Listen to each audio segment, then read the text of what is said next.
Ladies and gentlemen, we can finally rejoice, especially for you free-to-play players. We got the final wave band for HAVOC Rover with the 2.1 update. So if you've been looking for an updated HAVOC Rover guide, I got you. If you are debating on building out HAVOC Rover as one of your main DPS units, their strengths do include being one of the best free-to-play DPS units in the game. Number 2, with how their kit works, you can actually give yourself bonus HAVOC damage and crit rate with this last wave band. Number 3, they're the only character that could take advantage of Dreamless's Echo skill. And lastly, the Ascension materials and other wave bands are very easy to get. Now, unlike Spectre Rover, HAVOC Rover actually falls under a main damage dealer. And here are all the materials you're going to need to upgrade them to max level. For what skills, prioritize upgrading first on HAVOC Rover. Definitely your Forte Circuit, then your Resonance Liberation, your Resonance skill, basic attack, and then lastly, your intro skill. And here, all the materials are going to need to upgrade these skills.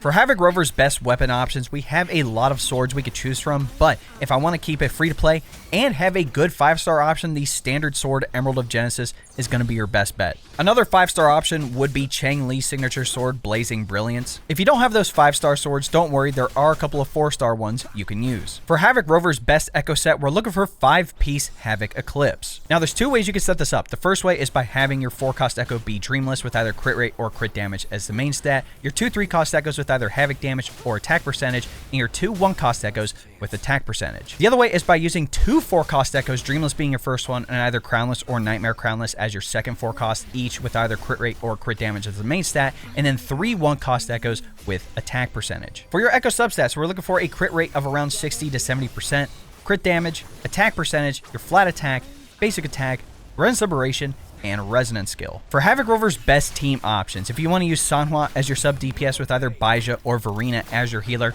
that's a decent setup as well. Even replacing Sanhua with somebody like Yang Yang is a decent option as well, especially if you're free to play. Even if you're not free to play, you do have plenty of 4-star character options like Don Jin buffing HAVOC damage. You have more Teffy with the coordinated attacks and the heavy attack damage. Even a character like Lumi, for example, you can even have a hot swap with her as well, and she also buffs Resonance skill damage. But if you wanted the HAVOC Rover premium team, pairing them up with Rochia and Shorekeeper is going to be your best bet. But one of my favorite playstyles is the hot swap team with HAVOC Rover, Chang Li, and Shorekeeper. Now let's talk about HAVOC Rover's Resonance chain and why you need to collect these wave bands as quickly as possible. Getting that last wave band is huge with my team setup in particular. So now my stats go from looking like this to this. That is a huge bump in damage. But all I really have to say is that if you're free to play, you're eating good with the main character. We have 2 subclass options that are very good, especially with HAVOC Rover. You need a DPS.